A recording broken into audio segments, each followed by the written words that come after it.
বন্ধ্যত্ব অভিশাপ নয়, আছে এর সঠিক চিকিৎসা। বিয়ের পর বছরের পর বছর পেরিয়ে গেলেও সন্তানের মুখ দেখেননি এমন দম্পতির সংখ্যা কম নয়। বন্ধ্যত্ব চিকিৎসাযোগ্য হলেও ভাগ্যের পরিহাস অথবা অভিশাপ ভেবে চিকিৎসকের শরণাপন্ন হন না অনেকেই। বন্ধ্যত্বের কারণ ও চিকিৎসা নিয়ে বলেছেন ডাক্তার হাসিনা বেগম। সন্তান লালন-পালন মানবজীবনের বড় অংশ। বিয়ের কিছু সময় পর প্রায় প্রতিটি দম্পতি সন্তান নিতে চান। সবার জন্য এটি সহজ নয়, অনেক চেষ্টার পরও কাঙ্ক্ষিত সন্তানের দেখা মেলে না। একসময় তাঁরা হতোদ্যম হয়ে পড়েন। ধরে নেন তাঁদের ভাগ্যে সন্তান নেই। এক পর্যায়ে এটি গভীর মানসিক যন্ত্রণার কারণ হয়ে দাঁড়ায়। শুরু হয় দাম্পত্য কলহ। অনেক ক্ষেত্রে এটি বিচ্ছেদের কারণও। সঠিক চিকিৎসার মাধ্যমে বন্ধ্যত্ব দূর করা সম্ভব। আধুনিক চিকিৎসার মাধ্যমে বন্ধ্যত্বের জটিল সমস্যাও সমাধান করা যায়। এই বিষয়টি নিয়ে রয়েছে সচেতনতার অভাব। প্রতিটি দম্পতির প্রয়োজন বিয়ের আগেই বন্ধ্যত্বের সম্ভাব্য কারণ ও চিকিৎসা সম্পর্কে জেনে নেওয়া। এতে ভুল বোঝাবুঝির আশঙ্কা অনেকটাই কমে যাবে। বন্ধ্যত্ব কাকে বলে? চিকিৎসার ভাষায়, যেসব দম্পতির অন্তত 1 বছর অরক্ষিত সহবাসের পরও স্ত্রী গর্ভধারণ করতে না পারেন, তাঁদের বলা হয় ইনফার্টাইল বা বন্ধ্যত্ব। আমাদের সমাজের একটি প্রচলিত ধারণা, বন্ধ্যত্ব শুধু নারীদের হয়। সন্তান জন্মদানে অক্ষমতার জন্য স্ত্রীকেই দোষী করেন অনেকে। বাস্তবতা হচ্ছে, বন্ধ্যত্বের জন্য স্ত্রী অথবা স্বামী উভয়েই দায়ী হতে পারেন। বন্ধ্যত্বের জন্য প্রায় 40% দম্পতির ক্ষেত্রে স্বামী দায়ী, 40% ক্ষেত্রে স্ত্রী দায়ী এবং বাদবাকি 20% বন্ধ্যত্বের ক্ষেত্রে অন্যান্য কারণ দায়ী। সন্তান নেওয়ার চেষ্টা শুরু করার পর প্রায় 80% যুগল 1 বছরের মধ্যে গর্ভধারণে সক্ষম হন। বাকি 10% যুগল দ্বিতীয় বছরের মধ্যে গর্ভধারণ করেন। বাকি 10% ক্ষেত্রে বন্ধ্যত্ব লাঘবের জন্য চিকিৎসকের শরণাপন্ন হতে হয়। কখন পরীক্ষা করাবেন? সময়মতো বিয়ে করা অত্যন্ত জরুরি। গর্ভধারণের ক্ষেত্রে বয়স অনেক বড় বিষয়। নারীদের জন্য গর্ভধারণের উপযুক্ত বয়স 20 থেকে 35 বছর।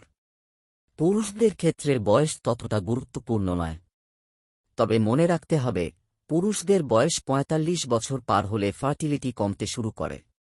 স্ত্রীর বয়স যদি 35 এবং স্বামীর বয়স যদি 45 বছরের বেশি হয়, আর অন্তত 1 বছর চেষ্টার পরও যদি স্ত্রী গর্ভধারণ করতে না পারেন, সেক্ষেত্রে দেরি না করে ইনফার্টিলিটির সব পরীক্ষা নিরীক্ষা করতে হবে।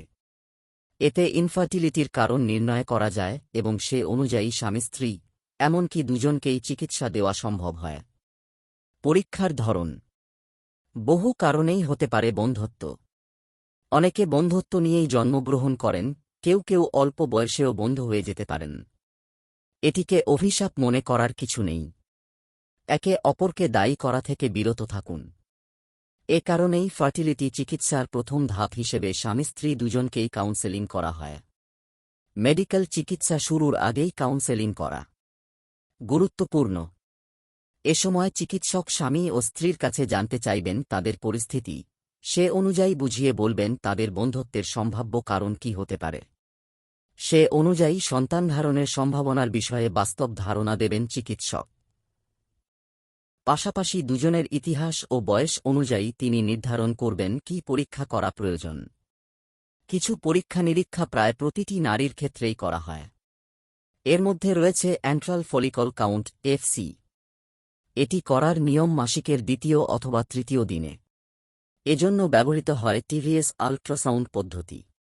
এছাড়া যেসব পরীক্ষা করা হয়, অ্যান্টিমুলেরিয়ান হরমোনের MH মাত্রা। এজন্য রোগীর রক্ত পরীক্ষা করা হয়। টিভিএস আল্ট্রাসাউন্ডের মাধ্যমে ফলিকুলোমেট্রি পরীক্ষা। দুটি পরীক্ষাই করা হয় মাসিকের 12তম দিনে। তাই আগেভাগেই প্রস্তুতি নিয়ে রাখা জরুরি, নইলে পরীক্ষার জন্য আবার 1 মাস অপেক্ষা করতে হবে। পুরুষদের ক্ষেত্রে মূল ইনফার্টিলিটি পরীক্ষা হচ্ছে বীর্য বা সিমেন অ্যানালিসিস। শুক্রাণুর উপস্থিতি, পরিমাণ, নড়াচড়া, আকৃতি এবং স্বাস্থ্যের মাধ্যমে জানা যায়। এই পরীক্ষার ক্ষেত্রেও কিছু ধরাবাঁধা নিয়ম রয়েছে। সেসব মেনে তবেই পরীক্ষা করতে হবে, নইলে ফলাফলে ভুল হতে পারে। এছাড়া রয়েছে রক্ত পরীক্ষা করে পুরুষ হরমোনের মাত্রা বের করা। কিছু ক্ষেত্রে আল্ট্রাসাউন্ডেরও প্রয়োজন হতে পারে। কি পরীক্ষা প্রয়োজন, সেটি রোগীর ইতিহাস অনুযায়ী চিকিৎসক ঠিক করে দেবেন। চিকিৎসা। বন্ধ্যত্বের কারণ অনুযায়ী চিকিৎসা নির্ধারণ করা হয়। অনেক দম্পতির ক্ষেত্রে হরমোন চিকিৎসার মাধ্যমেই বন্ধ্যত্ব লাঘব হয়।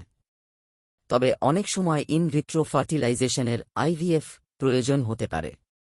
প্রতিটি চিকিৎসাই এখন দেশে রয়েছে, এমনকি আইভিএফও। তাই ইনফার্টিলিটিকে অভিশাপ ভেবে বসে থাকা উচিত নয়। বন্ধ্যত্ব অন্যান্য রোগের মতোই। অভিজ্ঞ ইনফার্টিলিটি বিশেষজ্ঞের কাছে চিকিৎসা নিলে সমাধান পাওয়া যাবে। লজ্জা বা ভয়ের কোনো কারণ নেই। লেখক, সহযোগী অধ্যাপক, স্ত্রীরোগ ও প্রসূতিবিদ্যা বিভাগ, শহীদ সোহরাওয়ার্দী মেডিকেল কলেজ হাসপাতাল। কনসালট্যান্ট, ইউনিভার্সাল মেডিকেল কলেজ হাসপাতাল। নিয়মিত এরকম ইসলামিক এবং স্বাস্থ্য বিষয়ক ভিডিও পেতে লাইক, কমেন্ট, ফলো এবং চ্যানেলটি সাবস্ক্রাইব করে পাশে থাকবেন। মহান আল্লাহ আপনাকে উত্তম যা দান করুক। আমিন।